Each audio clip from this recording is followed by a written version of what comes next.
the agenda? The security of the nation, illegal migration, but also crime in our cities. Anne Widdecombe, what should these candidates be saying? Well, they should be saying, first of all, rather more than they are saying at the moment. Now, you've produced a range of issues there. And by the way, you've just mentioned people coming through on lorries. We shouldn't forget also that there is a tremendous illegal immigrant abuse of the asylum system going on at Heathrow and other big airports, where people have to have documentation to get on planes. They lose that documentation down the plane's lavatories or wherever. They then stay airside for hours on end. And then they present at the immigration desks, and you can't tell where they've come from. And they say they've come from a country of persecution. Now, it isn't just the Channel migrants, even though they are at the moment what's dominating the publicity. What should we do? I think there are two things we should do. We should introduce national identity cards. Now, that doesn't please my libertarian soul, but the fact is that we're in an emergency, and you're quite right, they go into the illegal economy, and the only way we're going to know who we've got working where, paying or skiving taxes, is if we actually have national identity cards which have to be produced. And the second thing that we need to do is to house all new asylum seekers in secure accommodation so that we know where they are. And they can't just disappear into the illegal economy. And then when we come to say no, as we will to the majority of them, we will be able to deport them, ho, ho, ho. If we actually get our act together, we will, because we know where they are. It also benefits the genuine claimants because they can be dealt with much quicker instead of being stuck in a queue, with 100,000 others from whom they're not distinguishable. So that's what we should be doing on the migration side, on the crime side.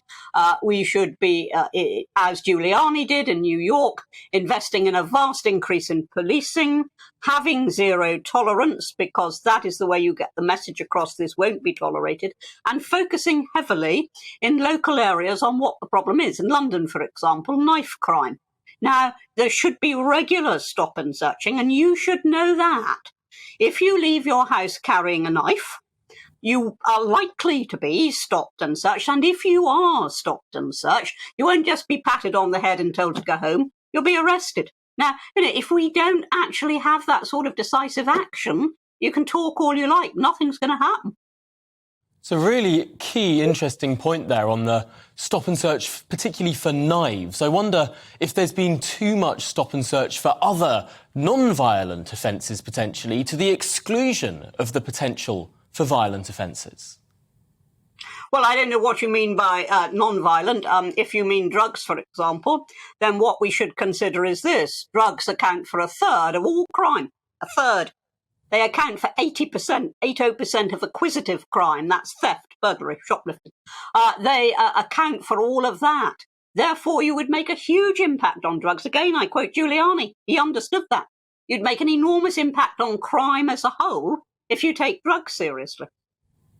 Some would say that what's causing the problems with drugs would be the way in which we've got a sort of prohibition system, in the way that gangs sprung up around alcohol in the start of the last century in the United States of America. Might that not be causing some of the real issues of crime there, taking it out of the legal economy?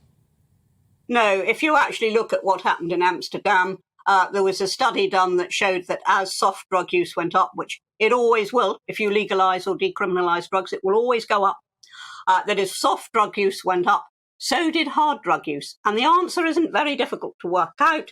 It's that if you legalise the soft drugs, then the drugs barons put all their efforts, because that's where their profits are going to lie, into peddling hard drugs. There are all manner of problems. It really isn't that simple, but actually enforcing the law, Giuliani proved it in New York. If you ask me for proof, he proved it. He proved it. It's a really, really interesting and myriad problem, and no doubt the Tory leadership contenders will be turning their sights to crime as they go to one of their latest hustings tonight in Birmingham. But for now, Anne Widdecombe, thank you so much for joining us on The Briefing this morning.